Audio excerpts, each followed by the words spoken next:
Hello എല്ലാവർക്കും nymphs art of കുസിൻ്റെ പുതിയൊരു വീഡിയോയിലേക്ക് വീണ്ടും സ്വാഗതം. ഇന്ന് നമുക്ക് നെല്ലിക്കാസവം എങ്ങനെയാണ് ഉണ്ടാക്കുന്നതെന്ന് കാണാം.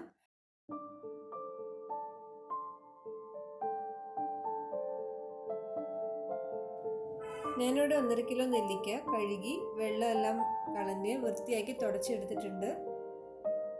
ഇനി നമുക്കൊരു ഭരണിയാണ് വേണ്ടത്.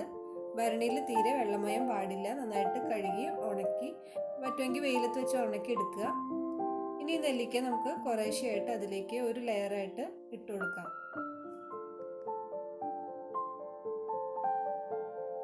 ഇനി ഇതിലേക്ക് വേണ്ടത് 1 കിലോ ശർക്കരയാണ്. എടുക്കുമ്പോൾ കല്ലില്ലാത്ത ശർക്കര നോക്കി വാങ്ങിക്കുക. എന്നിട്ട് ഇതുപോലെ പൊടിച്ച് ഈ നെല്ലിക്കയുടെ മുകളിലേക്കായിട്ട് ഇട്ട് കൊടുക്കാം. ഇതിങ്ങനെ ലെയറാക്കി അടുക്കിയ ശേഷം വായു ഒട്ടും കടക്കാത്ത രീതിയിൽ നന്നായി മൂടിക്കെട്ടി ഒരു 45 ദിവസം വെളിച്ചൊന്നും കടക്കാത്ത സ്ഥലത്ത് മാറ്റി വയ്ക്കാം. 45 ദിവസത്തിന് ശേഷം നമുക്കിത് തുറന്നിട്ട് ഒരു വൃത്തിയുള്ള പാത്രത്തിലേക്ക്, അതായത് ഒട്ടും വെള്ളമയം ഇല്ലാത്ത പാത്രത്തിലേക്ക് ഒഴിച്ചു കൊടുക്കാം. നമുക്കിതിലേക്ക് വേണമെങ്കിൽ ആസവക്കൂട്ടോ അല്ലെങ്കിൽ സ്പൈസസോ ഒക്കെ ചേർക്കാവുന്നതാണ്. പക്ഷെ ഞാനിപ്പോൾ ഇവിടെ മെയിനായിട്ട് കുട്ടികൾ ഉദ്ദേശിച്ചിട്ടാണ് ഇത് ഉണ്ടാക്കിയെടുക്കുന്നത്. അപ്പോൾ അതിലേക്ക് നമുക്കിങ്ങനെ എക്സ്ട്രാ വീര്യം വരേണ്ട. അപ്പോൾ അതിനായിട്ട് നമുക്ക് സാധാ ഇങ്ങനെ നെല്ലിക്കയും ശർക്കരയും മാത്രം വെച്ചിട്ട് ചെയ്തെടുത്താൽ മതിയാവും. നമുക്കറിയാം നെല്ലിക്കയുടെ ഔഷധ ഗുണങ്ങൾ എത്രത്തോളമാണെന്ന്. ചില പാരൻസ് പറയണ കേട്ടിട്ടുണ്ട്, അവരുടെ കുട്ടികൾ ഭക്ഷണമൊന്നും കഴിക്കുന്നില്ല, വിശപ്പ് കുറവാണെന്നൊക്കെ.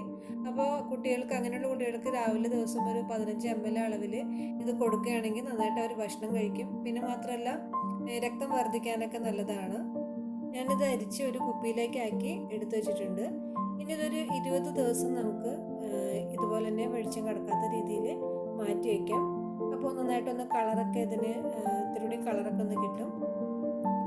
അങ്ങനെ ടോട്ടൽ 65 ഡേയ്സ് കഴിയുമ്പോൾ നമ്മുടെ നെല്ലിക്കാസവം ഇവിടെ റെഡി ആയിട്ടുണ്ട്. അപ്പോൾ ഇത് കുട്ടികൾക്ക് മാത്രമല്ല കേട്ടോ, മുതിർന്നവർക്കും കഴിക്കാവുന്ന തന്നെയാണ്. അങ്ങനെ കഴിക്കുമ്പോൾ കുറച്ച് ഒരളവ് കൂട്ടി കഴിക്കണമെന്ന് മാത്രം.